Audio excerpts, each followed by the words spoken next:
The annual Christmas is just around the corner, and Santa Claus is all set and ready to deliver Christmas gifts to people all over the world, spreading joy and laughter.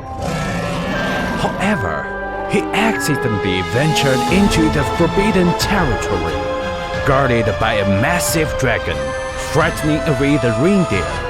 In the end, touched by Santa Claus' spirit, the dragon decided to assist him in completing his mission.